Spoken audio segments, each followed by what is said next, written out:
Well, how's it going, everybody? It's TDubsKid, and what is this? It's not my T-dubs, but don't worry, I didn't get rid of my TW200. I could never do that. That bike has so much sentimental value to me, but I did buy a second bike, and this is a brand new 2024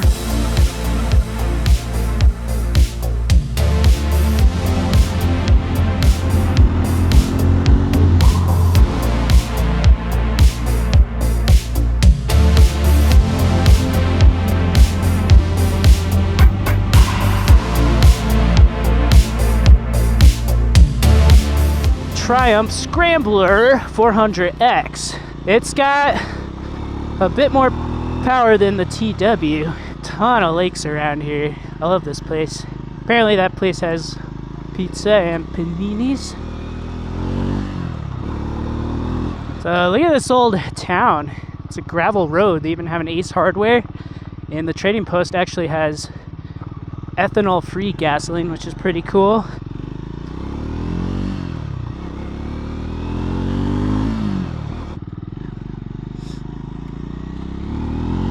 I guess I'll find a little bit of off-road to show you guys this bike. This thing has quite a bit of torque. I'm not liking the look of these storm clouds.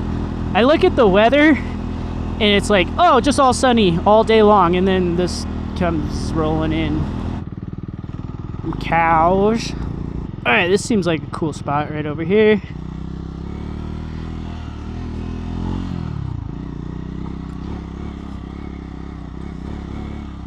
Ooh. Yeah, I think roads like this would be perfect for this bike, where they're kind of just fun and flowy, but not like super technical. Man, this thing is actually pretty smooth. Oh, it was nice someone cut the log off the road. I hear the cooling fan turning on. I'm not used to that. Ah, here's a good spot. Check out this bike real quick. I will say that this does have a higher seat height compared to the TW. It's about 33 inches, like just below it. But here she is. I think it's an absolutely beautiful bike. I kind of just fell in love with it when I saw it. I was like, I have to have that. But look at that. Apparently it just came out, and I was lucky to pick one up because there was someone else like trying to get one after I showed up. And there was already a sold one there and everything. So the X is more of the off-road version. It's got a cool LED light with like a cover. Looks pretty neat. And it actually comes with handguards. They're a little dinky, but hey, at least it's something. I'm hoping not to drop this bike for a long time. And I actually got crash bars and like engine protection as well. I need to put that on. I need to be super careful until I put that on.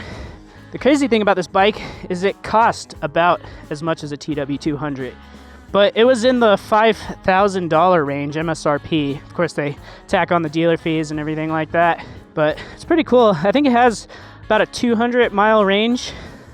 TW's got kind of like 100, maybe a little more. You use the reserve. I like these little rubber things where your knees go. That's kind of cool. Prevents it from wearing all the paint away. But everything on it is pretty modern. It's 400 cc's. It's like 40 horsepower. That's like 3 or 4 times as much as the TW200. I think it's got like 26 foot-pounds of torque. It weighs about 400 pounds, so definitely more than the TW, but what do you expect? It doesn't have spoked wheels, which is a little unfortunate, but at least you don't have to worry about tubes. So if you get a flat, you can fix it really easy with a kit. But on the downside, you can break the wheels easier if you do anything super crazy. And honestly, I'll probably leave this thing mostly stock, except I'm gonna get a tail tidy. It'll look so much better with that. And maybe I'll put some better handguards on it possibly, and the crash bars obviously, but I'm just gonna keep the exhaust. I think it sounds good enough. I'm getting old, so I don't have anything like too loud anymore. But obviously like disc brakes, it's got like ABS and all the fancy stuff. But I just kind of fell in love with this bike, and I was like, I have to have it, because I've been wanting one of these like 400 cc range kind of adventure dual sport-ish bikes, and I think this one fits the bill. It's kind of like opposite of the TW. It's like a street bike that can go off-road, whereas the TW is an off-road bike that can go on the road, I guess, if that makes sense. But yeah, it's just a single cylinder, dual cam. It's got all the modern stuff, like an O2 sensor and a catalytic converter, which is pretty crazy on a bike, but that's what they have to do if they want to be able to design new bikes. So I'm not really familiar with Triumph. I don't know if they're like very good.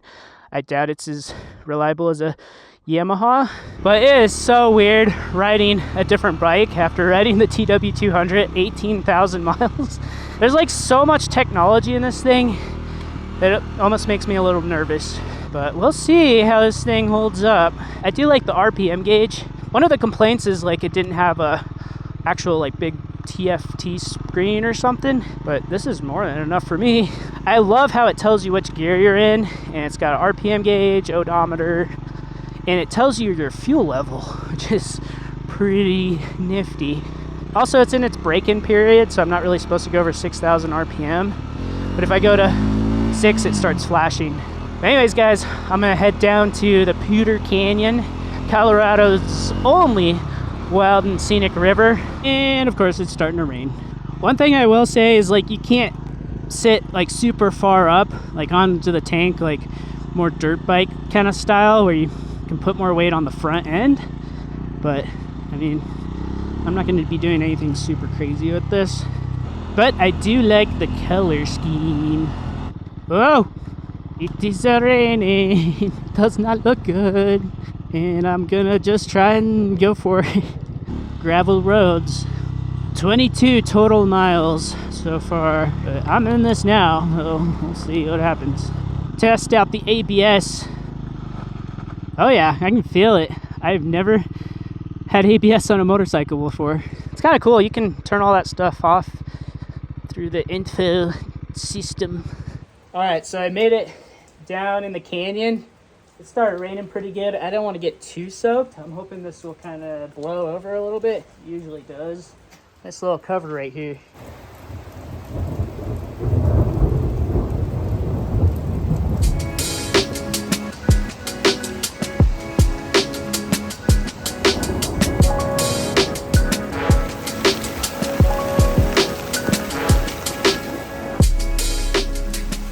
Yeah, guys, it is really coming down right now. I hope it stops soon.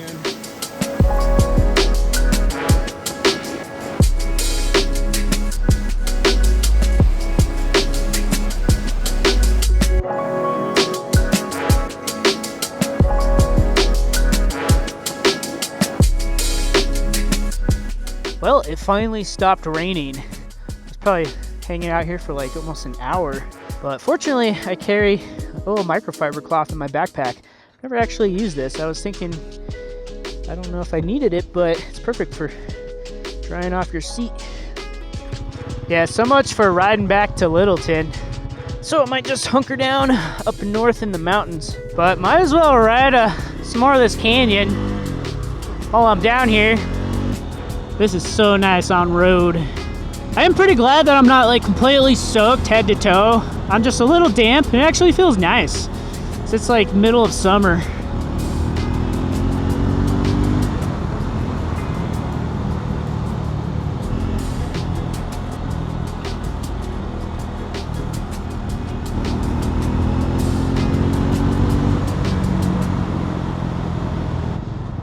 Oh, I love this part. It's like a roller coaster right here. Whee! Goes up and down, up and down. Oh yeah, this part is pretty nifty. All these huge rock walls. You got the river. I think these turns get pretty tight. I'm not trying to like be a racer motorcycle. Like you don't even have to rev it out to just get going. But this is the perfect kind of stuff for the break-in procedure. The guy was telling me you want to have like a lot of kind of differences in RPM and load. This is perfect.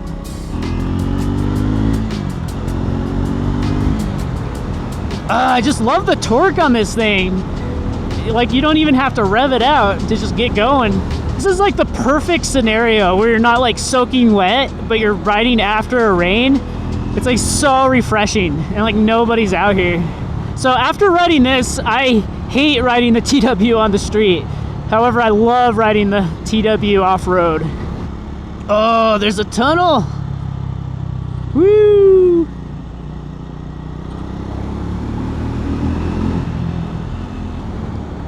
Kind of cool, this thing's got LED lighting everywhere. I just love rides like this. It just feels like you're in a dream. Just the lighting is so cool. It smells so good after a fresh rain.